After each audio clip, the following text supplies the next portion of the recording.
Welcome to Into the Woo, a wellness podcast hosted by Alice Hu. I'll be exploring the world of crystals, energy healing, spirit guides, and more to help you understand how they can unlock your potential. These concepts have helped me discover my purpose and my truth, and I can't wait to hear how they will inspire you. I'll show you how they can be accessible and powerful tools in your life. Today's topic is near and dear to my heart. It's one of the pillars of my business, diversity and inclusivity. There aren't many Asian women in wellness. Well, actually, there aren't many minorities, to be honest. It is mostly white. I started Woo Woo Company with the intention to bring all types of people together because wellness is for everyone. For those who aren't familiar with Woo Woo Company, it's where you can come to explore topics like chakras, manifestations, spirit guides, and more through the content on the website, events, and this podcast. My wellness journey started, and for most part of my life, centered around fitness, physical health in the form of exercise, and the food I ate. And it wasn't until recently, when I came back to the US after living abroad, that I realized how jarring it was to be the only minority or only Asian American in the room. So I lived in Shanghai, China for 5 years, right out of college. I dropped myself into a world where everyone looked like me. And I don't think I realized how profound it was to not think about race, consciously and subconsciously, until I returned to America. I started to notice that I was the only person of color in a flywheel class, or I would wonder why all the photos in the Pure Barre studio were of white women or white passing women. I really never thought about these things before, and they never really bothered me, or maybe because I just ignored them, because I wanted to fit in. When I think about wellness, about the space that I'm in, privilege, thin white women, and inaccessibility come to mind. A big part of the industry is selling supplements, food products, beauty products, sometimes at astronomical prices. It feels out of reach. But wellness really starts from within. I stress upon this at all of my events. You have all the answers inside of you. Sometimes you just need a little nudge, some help to reveal it. And subconscious programming is real, so real. The entertainment we watch and read, the people we surround ourselves with, our environment, and so much more, they all affect us. They are part of the building blocks of beliefs and reality. How can you expand your reality if you don't see it as a possibility for yourself? So really think about this.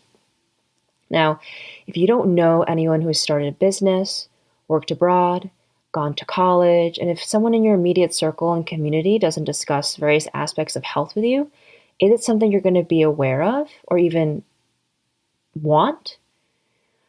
I think back to Shanghai now and begin to see how the seeds for Woo Woo Company and this new life were planted. Many of my fitness and yoga instructors were Chinese. As China got more interested in working out, I saw my barre classes change from majority expat and white to more than half local Chinese women. I saw many friends become entrepreneurs in wellness, food and beverage, events, and tech. Not only were the bricks laid for understanding what representation means and feels in wellness, but also for entrepreneurship. For my own wellness journey, I had friends and acquaintances introduce to me why they stopped drinking or the incredible vegetarian or vegan foods they could make. During my time there, it all seemed impossible. I loved eating meat. I was like, how am I ever going to be a vegetarian? How could I never eat eggs? How could I only have a vegetarian meal and drinking? Like I do that every single day with friends and coworkers. But now I live a healthier lifestyle. I rarely drink and I have a lot of vegetarian meals and I'm very curious about trying out new vegan recipes. So my subconscious was picking up on all these things and storing them deep inside my mind that maybe my life could look different, a healthier lifestyle, teaching yoga, creating my own business. I really don't know what my life would have looked like had I not immersed myself in an environment that was diverse. In addition to seeing Asians have all sorts of jobs, there was also a very close-knit international community. And almost everyone I met was extremely creative. If you don't see someone who looks like you in wellness, will you be curious to learn more?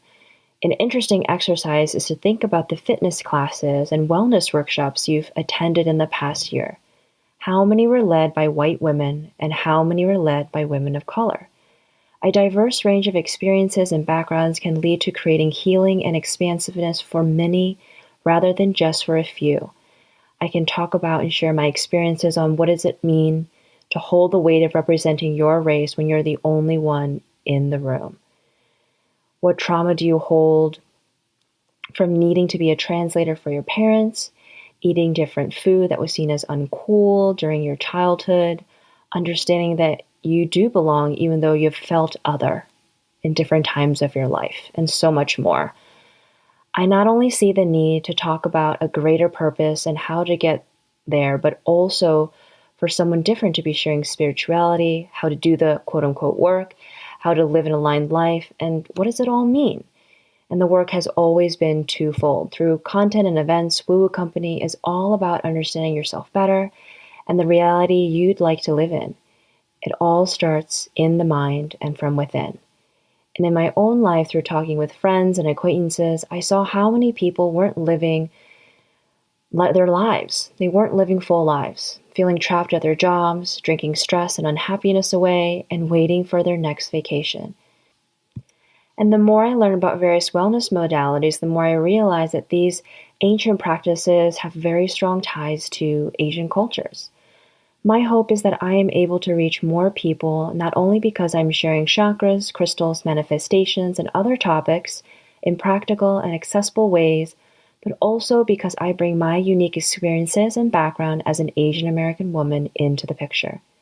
May it inspire you to start on your own path of holistic wellness, or to become a trainer, healer, practitioner yourself. I now invite you to journal about subconscious beliefs and diversity. I have a free workbook linked in the show notes to help you answer questions like, what is your definition of wellness? What is society's definition of wellness? Where do these intersect and diverge? When looking at entertainment, do you see yourself represented? When you are represented, what types of roles do you have? Are you seen, heard, understood, and are respected at work? And do you feel a sense of belonging? If you enjoyed the episode, please share it with a friend, and I'd love to hear how you liked the workbook, so please reach out.